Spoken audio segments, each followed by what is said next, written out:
오늘 여기서 이야기하는 진리를 아는 지식을 받은 후에 죄를 범한다. 이 죄가 뭘까요? 그러면 율법을 지키지 않는 걸까요? 아니면 성화론에서 얘기하는 그 자범죄를 이야기하는 걸까요? 뭐가 죄길래 이 죄는 속죄받을 길이 없다고 얘기를 하는 걸까? 오직 무서운 마음으로 심판을 기다리는 것과 대적하는 자를 태울 맹렬한 불만이 있대요. 불만. 만약에 여기서 말하는 죄가 그런 자범죄나 율법을 어기는 것이나 규례를 어기는 것이나 혹은 도덕과 관습을 어기는 것이라고 한다면 다시 한번 강조드려 말씀드리지만 천국 갈 자가 한 명도 없습니다. 믿으면 아멘. 안 믿겠어요? 못 간다니까요. 천국 못 가요. 이 말씀이 성경 말씀은 1.1획도 틀린 게 없다라고 말했는데 아무도 천국 못 간단 말이에요. 만약에 그렇게 해석을 해버리면.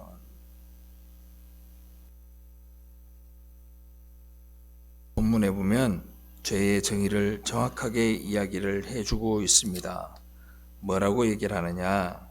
자, 29절 한번 다 같이 읽어봅시다. 시작. 하물며 하나님의 아들을 짓밟고 자기를 거룩하게 한 언약의 피를 부정한 것으로 여기고 은혜의 성령을 욕되게 하는 자가 당연히 받을 형벌은 얼마나 더 무겁겠느냐 너희는 생각하라. 아멘.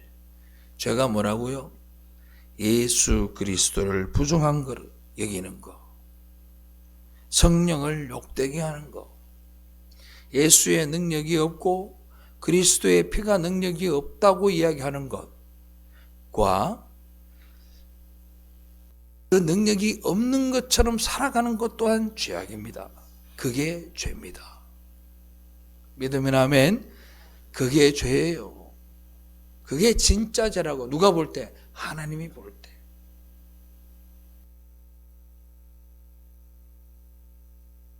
다시 말해서 그리스도를 부정하고 그의 언약의 피를 부정하게 욕되게 하는 것이 죄라고 말합니다. 그것이 인정되는 사람만 아멘. 이게 죄입니다. 이게. 그러면 언약의 피라는 게 뭘까? 언약의 피가 어디서 가장 먼저 나오냐면 창세기에 나와요. 창세기에 노아가 방주를 열고 나와요. 하나님 앞에 새를 드리거든요. 그 새가 하나님께서 그 반을 쫙 자르고 그 새를 사이로 지나가요. 그게 뭐냐면 자해의 의미인 거예요. 하나님이 스스로 그 피로 언약을 맺으시는 거예요. 그게 언약의 피입니다. 그 피를 가지고 그 피를 흘림으로 말미암아서 인간의 지은 모든 죄를 덮어주시고 부끄러움을 덮어주시고 그게 이어져서 어디까지 와요? 성막까지 오는 거예요. 그래서 성막에 들어갈 때 뭘 들고 들어가요? 피를 들고 들어가요. 그 피를 어디에 쏟아요? 제단에 쏟아요. 향단불에 뿌려요. 진설상에 발라요. 그리고 언약궤에 그 피를 다 쏟으심으로 말미암아 인간의 모든 죄를 가리워 주시는 거예요. 할렐루야. 언약의 피입니다. 에베소서 1장 4절로 5절 다 같이 읽어봅시다. 시작. 곧 창세 전에 그리스도 안에서 우리를 택하사 우리로 사랑 안에서 그 앞에 거룩하고 흠이 없게 하시려고 그 기쁘신 뜻으로 우리를 예정하사 예수 그리스도로 말미암아 자기의 아들들이 되게 하셨으니 아멘. 창세 전에 정하신 약속대로 그의 피로 거룩하고 흠이 없게 하시겠다고 말씀하시는 거예요. 할렐루야. 창세전에 여러분들을 선택하시고 그 언약대로 약속대로 여러분들을 예수 그리스도로 말미암아 거룩하고 흠이 없게 하시겠대요. 아멘. 감동이 없으세요? 감동이 없어요? 감격이 없으세요?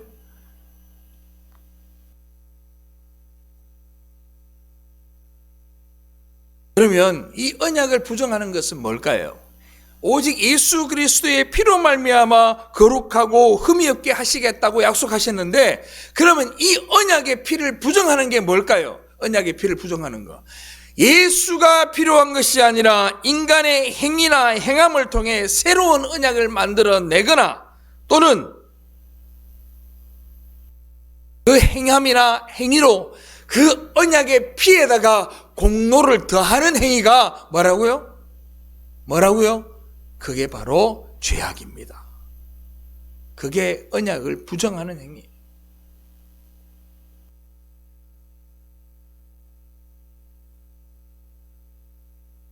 이런 보태는 일들, 이런 인간의 행함과 행위가 우선되어야 된다고 말하는 자들을 두고 주님이 뭐라 그러냐? 마태복음 24장 11절 다 같이 읽어보자. 시작. 거짓 선지자가 많이 일어나 많은 사람을 미혹하게 했으며 불법의 성함으로 많은 사람의 상이 식어지리라. 아멘. 이 한 절 문장에 많다가 네 단어가 나옵니다. 많이 일어나고 많은 사람을 하고 성하고 많은 사람의 사랑이 식는데요. 이 많다는 게 뭐냐면 여기서 헬라어는 따라합시다. 대부분이 그렇다. 대부분이 그렇다는 뜻이에요. 거짓 선지자, 거짓 교사, 마태복음 24장에는 계속해서 그런 이야기를 합니다. 주님께서 이걸 경계하라 하십니다.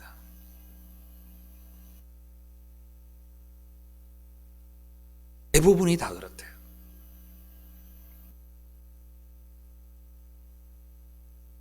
방송이 한두 개가 아니죠. 뭐 온누리 TV, 뭐 CTS, CBS, 또 뭐죠? 하여튼 뭐 많아요. 내가 볼 때는 대충 봐도 나는 종합방 편성된 걸 다 보지는 않지만 등록된 것만 해도 10개가 넘는 걸로 알고 있어요. 기독교 방송이. 얼마나 유명한 설교자들이 나옵니까? 제가 존경하시는 목사님들도 막 설교가 나옵니다. 교회 우리나라에서 가장 큰 10만 명이 넘는 교회 목사님도 설교에서 나옵니다. 그분들만큼 제가 말씀을 잘 전하거나 그분들만큼 논리가 제가 그렇게 있을까요? 그렇지 않아요. 그뿐만이 아닙니다. 유튜브에 보면요, 웬만한 목사님들 설교는 다 나옵니다. 유튜브에 저도 설교 나와요. 권사님 아세요? 대소교회 설교도 나와. 그러니 이 조망만한 교회에 목사의 설교도 유튜브에 나오는데 이 대한민국에 얼마나 많은 교회가 있어요. 다 나올 거 아닙니까? 근데 제가 한날은 오기가 생겨서 한 이틀 동안 계속 큰 교회라고 하는 교회를 다 찾아서 설교를 다 들어봤어요. 물론 다 듣지는, 풀로 다 듣지는 않았습니다. 한 반 듣고 어떤 건 뒤에서부터 듣고 다 들어보고 주로 이제 앞에 보면 한 10분, 뒤에 보면 한 10분 이렇게 들었어요. 그리고 한날은 내가 대충 이름을 대갖고 이제 개척교회 같은 개척교회나 작은 교회에 있는 목사님 설교를 또 다 들어봤어요.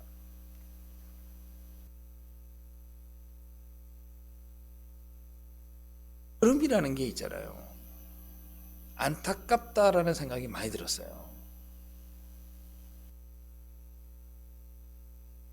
그분들은 저보다 훨씬 더 많이 배운 분들이고 교회를 몇만 명, 몇십만 명씩 계신 진짜 뛰어난 분들이에요. 저는 그렇게 할 수도 없고 할 줄도 몰라요. 그런데 그분들 소개를 보면 언약으로 모든 것이 사함받고 그의 피로 구원받는다. 예수 그리스도만 붙들어라. 이걸 강조하는 교회보다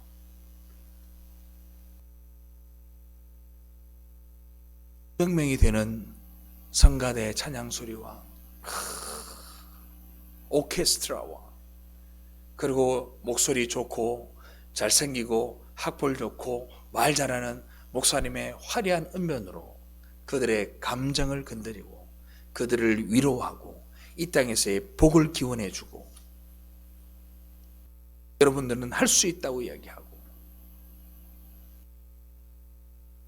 그런 설교를 바라보면서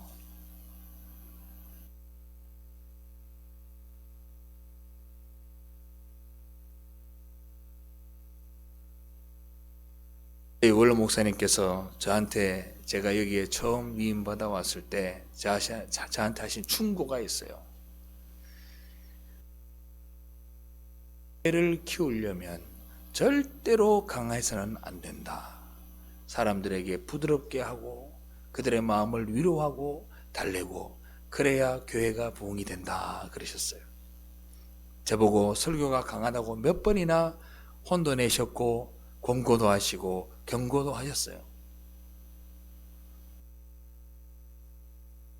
어쩌면 그렇게 교회를 키우는 것이 나을 수도 있겠죠. 그리고 그 수많은 설교들이 성도들의 신앙을 굳건히 했다면 제가 그 길을 갔었어야 했습니다. 그 수십만 명의 수만 명의 사람들이 그 좋은 환경에서 그렇게 위로받고 감정적으로 충만하게 되고 위로받고 복을 받아서 그들의 삶들이 점점 주님 앞에 더 가까이 갔다면 저도 그렇게 했었어야 돼요.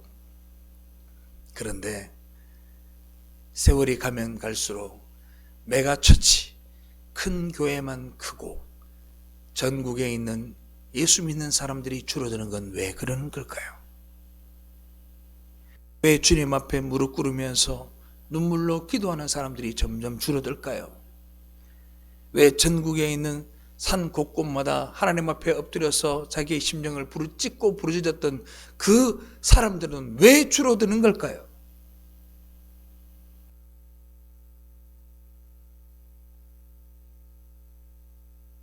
오히려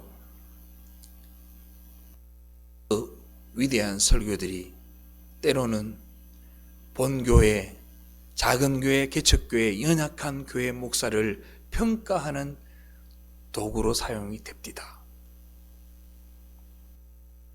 아마 건강한 설교라고 하는 설교들은 무엇을 주장하느냐? 한마디로 착하게 삽시다. 우리 남들에게 뭔가를 나눠주고 품어주고 착하게 살자고 이야기를 합니다. 그게 하나님이 기뻐하시는 삶이라고 이야기합니다.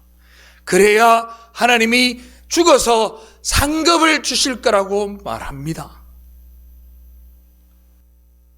성도가 이 세상에서 하나님의 이름을 위해 하나님의 영광을 위해 산다라는 건 하나님이 하신 일이 저와 여러분들을 통해 드러나야 됩니다. 내가 변화되고 내가 성숙되어서 자랑스러운 하나님의 백성이 되는 것이 아닙니다. 여러분들을 통해서 천국이 드러나야 합니다. 우리 안에서 그게 드러날 때 우리는 그걸 믿음 있는 사람이다, 믿음이 있다라고 이야기를 하는 거예요. 율법의 역할이 뭐죠? 죄를 들추는 역할이에요. 성경을 읽을 때 도덕과 윤리로 읽어서 이거를 행하는 것이 성도의 목표된 삶이겠거니 생각하고 그 성경을 읽으면 성경을 처음부터 끝까지 다 곡해하고 잘못 알고 있는 겁니다. 네. 그렇게들 다들 알고 있는 사람에게 예수의 피를 이야기하고 예수 그리스도의 십자가를 이야기하고 그 피가 없으면 안 된다고 이야기하고 그 피가 우리의 죄를 완전하게 대속했다라는 얘기를 해버리면 어떻게 돼요? 내 행위는 전혀 보태지지 아니하고 예수만 믿으면 되니까 대부분의 사람들은 열심히 사라지게 됩니다. 그렇지 않겠어요? 여러분들 교회의 희생보다 교회의 헌금보다 세상에 있는 봉사보다 나눔보다 더 중요한 것이 뭐냐? 여러분들 예수 그리스도의 피만 붙드셔야 됩니다라고 얘기하면 그 큰교회에 많은 사람들이 예물을 하지 아니하고 헌금을 하지 아니하고 봉사를 하지 아니하고 희생을 하지 않습니다. 그러니 그 말을 해서도 안 되고 하면 안 된다고 생각하는 거죠. 큰 교회일수록 더 그런 경향이 나타납니다. 혹 행여나 예수 그리스도의 보혈의 능력을 이야기하다가도 교회에서의 열심히 반드시 거기에 포함되어 말씀이 선포됩니다. 왜 그러냐? 따라합시다. 균형을 잡다. 영어로 밸런스라 그럽니다. 교회의 유지가 하나님의 복음의 팽창과 뗄래야 뗄 수 없는 관계이기 때문에 예수 그리스도의 피뿐만 아니라 교회의 존재도 반드시 필요하고, 이 교회가 세상에서 해야 될 역할이 있고, 우리가 헌신하고 봉사하고 예물을 하고 헌금을 해야지 된다라고 그렇게 가르치는 거예요. 그런데 맞는 말이기도 합니다. 그러나 구원에는 뭐만 필요하다? 예수 그리스도의 피만 필요한 거예요. 할렐루야. 아멘입니까? 순서를 바꾸지 말라고요. 교회의 성장은 인간이 조직적으로 만들어서 성장해내는 것이 아닙니다. 교회는 예수 그리스도의 피로 말미암아 구원받은 사람들이 그 은혜가 너무 고맙고 감사해서 내 옆에 있는 사람들에게 이 은혜를 너도 받았으면 좋겠다고 이야기하고, 그걸로 구원받은 기쁨을 그들과 함께 나눔을 통해 그들로 주님을 믿게 되는 역사가 일어나는 것이 교회의 부흥의 원칙이에요. 언제부터 우리가 끌어모으고 여기서 이벤트를 하고 사람을 채웠습니까? 그건 교회에 걸어갈 길이 아닙니다. 그렇게 걸어온 이 대한민국의 교회 역사가 1000만이 넘었다고 자랑했던 그 시점에서 지금 700만 명도 되지 않는 사람으로 줄어가고 있습니다. 제가 예언을 하나 할까요? 이 대한민국의 기독교는 점점 줄어서 앞으로 500만이 될 거고 300만이 될 거고, 앞으로는 예수 믿는 자들이 바보 천치로 취급당하는 시대가 곧 다가오게 될 겁니다.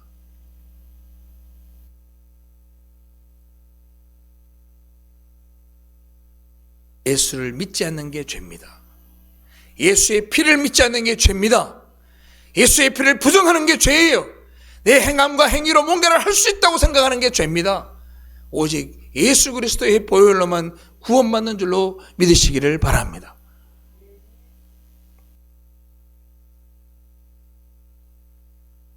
만약 이걸 안 믿고 진리가 전해졌는데, 예수의 십자가가 섰는데 그걸 믿지 않고 죄를 또 다시 범한다는 얘기가 뭐냐 하면, 십자가가 이미 약속으로 주어졌다는데 증거로 나타났던데도 불구하고 그걸 안 믿으면 더 이상 방법이 없다가 오늘의 본문의 이야기입니다.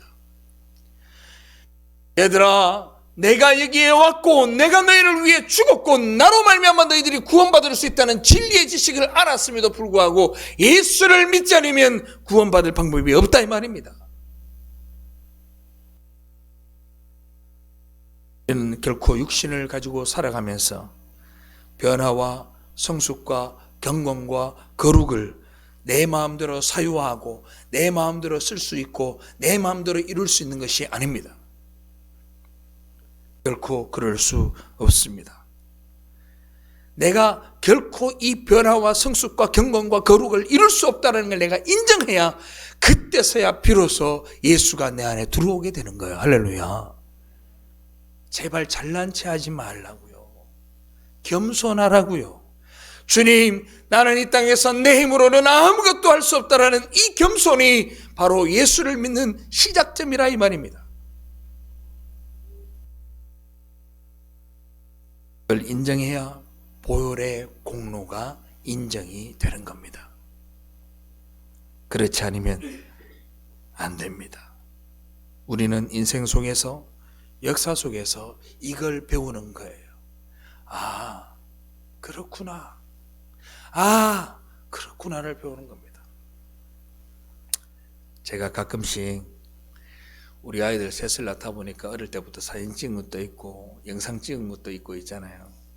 그래 이렇게 보면 아이들한테 막 보여줍니다. 그러면 막 웃어요. 부끄럽다고 이야기를 하면서. 근데 저 아이들이 나중에 커서 그걸 보면 뭘 안 줄 아세요? 이걸 알아요. 아, 나도 똥오줌을 못 가리던 때가 있었구나. 내가 제대로 걷지도 못할 때가 있었구나. 내가 말도 제대로 못했을 때가 있구나. 내가 책 한 자, 글 한 자 볼 수 없었던 때가 있었구나를 그 동영상이나 사진을 통해 깨끗하게 자기도 다시 기억하게 되는 거예요. 아무것도 할 수 없었던 그때가 있었구나. 마찬가지로 우리도 그걸 깨달아야 되는 거예요. 내가 하나님의 백성이 어떻게 되었지?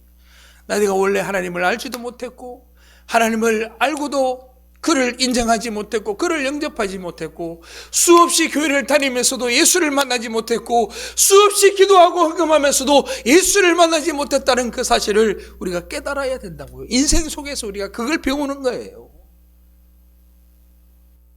그게 50년을 살고 60년을 살고 70년을 살아도 몰랐던 사람이 있지 않아요. 80이 되어서 알 수도 있는 거고 90이 되어서도 알 수 있는 거예요. 그 시간들을 통해서 우리가 뭘 깨달아야 되느냐?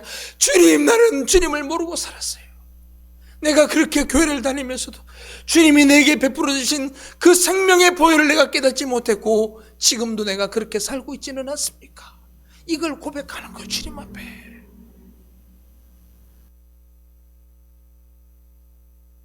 성도의 일입니다.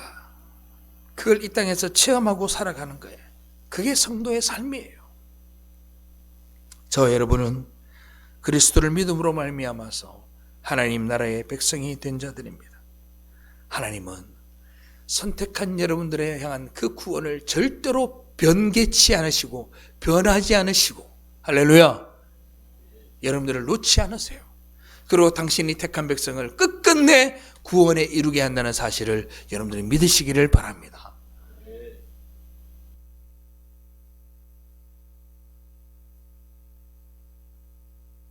그거를 믿지 않는 사람들이 그렇게 얘기합니다. 보여줘봐, 보여줘봐, 이렇게 얘기합니다. 인간은 보이는 것밖에 몰라요. 보여주는 것으로, 논리적으로, 합리적으로 이 하나님의 사랑과 예수 그리스도의 보혈의 능력을 설명할 수 있나요? 설명 못합니다. 눈에 보이는 것으로 구원받을 자와 구원받지 못할 자를 구별할 수 있나요? 못합니다. 그리고 그들의 삶의 모습을 바라보고 그 삶의 모습을 통해 하나님의 나라를 우리가 증명해 보일 수 있나요? 못해요. 너무너무 더럽고 추해서 못해요. 대한민국에서 가장 경건하고 가장 큰 교회에 있다는 목사님들이라도 못해요. 그 사람 속에 하나님의 나라가 없어요. 그 사람을 통해서는 하나님의 나라가 보이지 않는다고요. 보여요? 보이지 않아요. 우리의 감각이나 감정이나 느낌으로 진리를 파악할 수 있느냐? 못합니다. 따라합시다. 성경이 말하니 그것이 진리입니다. 할렐루야. 성경이 그렇다 하니 성경이 바로 진리가 되는 거예요. 그런데 그걸 못 믿겠다 그러면 어떡해? 방법이 없잖아. 성령은 우리 안에 말씀으로 계시는 거예요. 할렐루야. 우리는 이걸 믿는 거예요. 그런데 이걸 내 의지로 믿을 수 있느냐? 아니라고. 창세전에 언약으로 지명하여 부르신 여러분들만 이해할 수 있다고. 할렐루야. 여러분들만 믿을 수 있다고요. 아멘입니까? 그 믿어지면 여러분들이 그 복이 얼마나 큰지를 여러분들이 이해하셔야 돼. 그 복이 얼마나 큰지를. 상황과 현실로 판단하고 파악하는 것이 아니라 믿어져야 되는 거예요. 그래서 제가 이 교회에 와서 지금까지 날마다 하는 말이 있어요. 믿어지게 되는 하나님의 수동적인 은혜가 있어야 된다. 할렐루야. 그 은혜를 구하라고요. 그 은혜를. 그걸 자꾸 하려 하지 말고.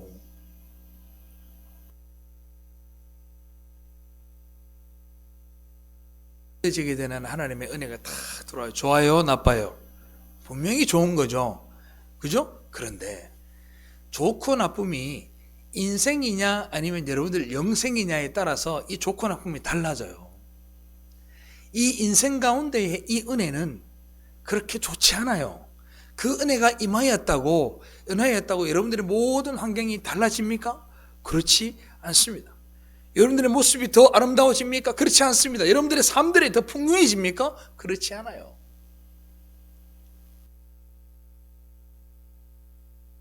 모두는 힘든 상황 속에서는 악다구니를 쓰기도 하고 불평과 불만을 쏟아내기도 합니다.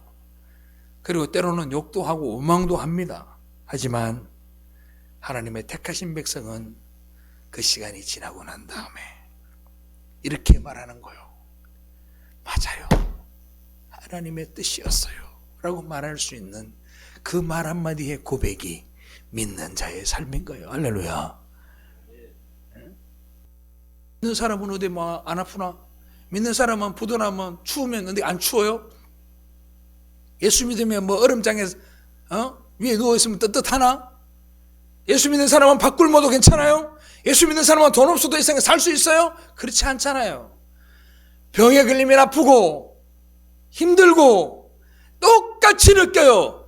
그런데 우리는 그 어려움을 원망으로 끝나지 아니하고 원망을 하다가도 주님, 이게 주님의 뜻이었군요 라고 말하는 믿음이 있는 거예요. 아멘. 그게 믿음입니다.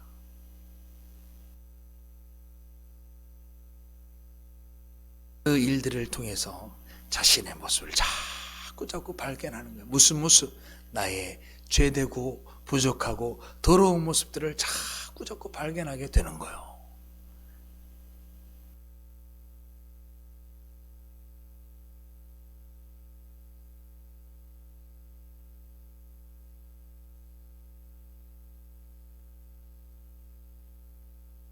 하고 하나님의 은혜를 받았다. 거짓말이에요.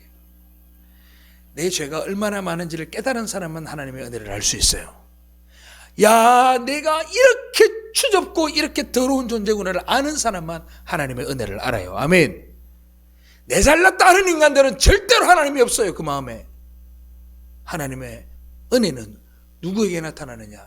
자기가 스스로 죄됨을 인정하고 자기의 죄를 자꾸 발견해 나가는 사람이 하나님의 은혜가 충만한 사람이에요. 할렐루야.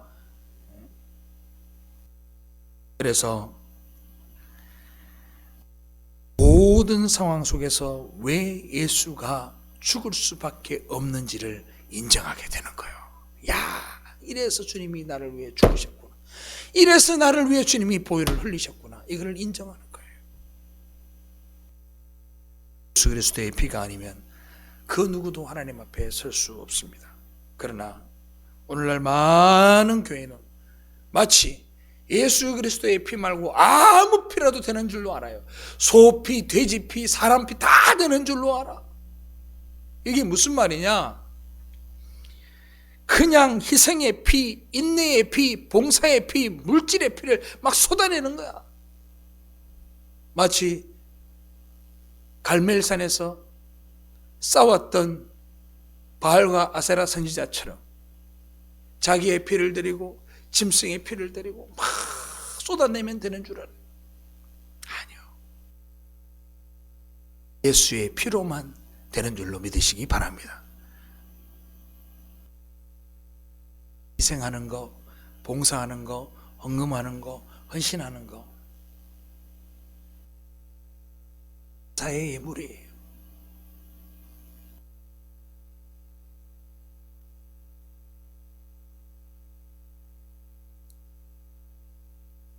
성경은요 그런 거 관심 없어요. 너네가 희생을 얼마나 하면 얼마를 줄게, 어떻게 해줄게, 아니면 관계없어요. 열심히 살아라, 그거는 이야기 안 해줘도 돼요. 왜? 믿지 않는 자들도 그거에 대한 선에 대한 지향성이 있어요. 믿지 않는 사람들도 죄악 속에 있는 것이 양심의 가책이라는 걸 하나님이 모든 사람에게 심어줘서 죄에 있는 것보다는 선에 있는 게 좋다는 걸 사람들이 다 알아요. 예수 없어도 알아요. 그건 이해되세요? 아무리 세상에 있는 악한 사람도 죄악의 무리에 있는 것보다는 선한 사람들 사이에 있는 게 좋은 거거든요.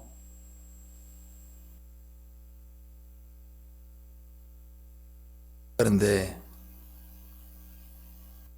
자꾸 강조하고 이야기해달라고 하면 안 된단 말입니다.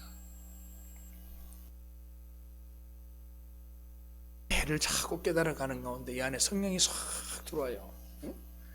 성령이 없다가 나도 좀 죄가 없는 곳에서 선한 곳에서 살고 싶어라는 그 지향성이 내 삶을 자꾸 끌고 가잖아.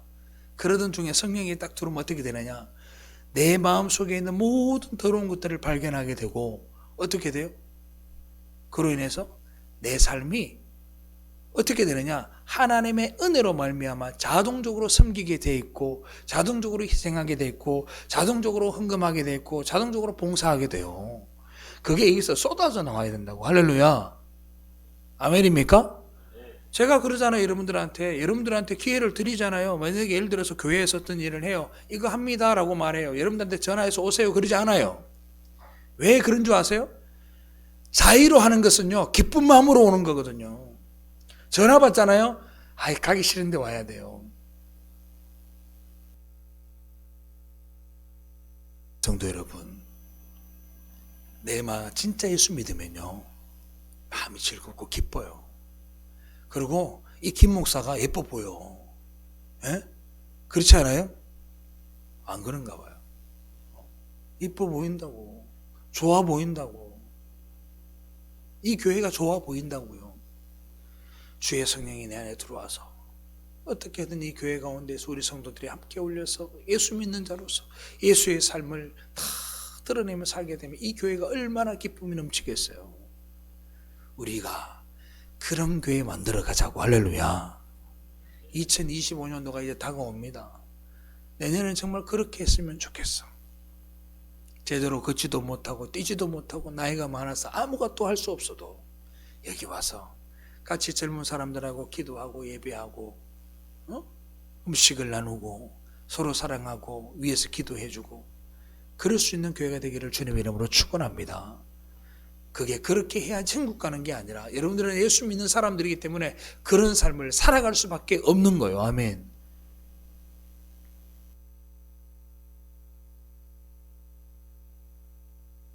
세상 속에서 여러분들을 규정하는 그 규정은 아무런 가치가 없습니다. 대서교회 담임 목사 김광수라는 단어는 하나님 나라에서는 아무 가치 없어요. 아니, 어쩌면 나한테도 별로 가치가 없는 거예요. 어느 도시의 시장 가치가 없어요. 하나님 앞에 있는 것은 뭐냐? 우리가 가장 중요한 것은 성령이 나를 규정하는 것을 어떻게 규정하느냐예요. 성령이 여러분들을 규정할 때 너희는 하나님의 백성이라고 규정해주면 그게 가장 가치 있는 것이고 그것만 붙들고 살면 돼요. 아멘? 이것만 하나님이 가치 있게 여겨주는 거예요. 하나님 나라에서는 너 한 나라의 대통령이었어? 너 한 나라에 너 자꾸 국무총리까지 했네? 너는 수상했네? 너는 육군 참모총장까지 했네? 이거 아무 의미 없어요. 주님 나라에 가서. 목사, 장로, 권사, 아무것도 필요 없어.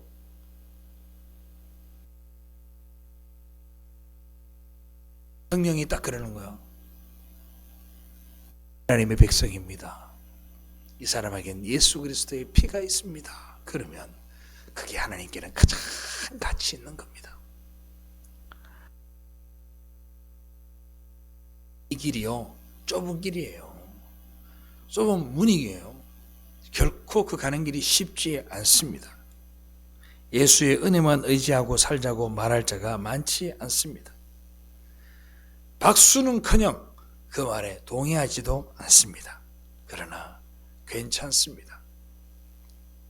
예수만 붙들면 됩니다. 다른 방법이 없습니다. 다른 길도 없습니다. 순간도 보혈의 영역 밖으로는 나아갈 수 없다고 믿기 때문에 우리는 살 수 있게 될 겁니다. 여러분, 앞으로는요, 힘들 거예요. 점점 힘들 거예요. 예수 믿는다는 것이.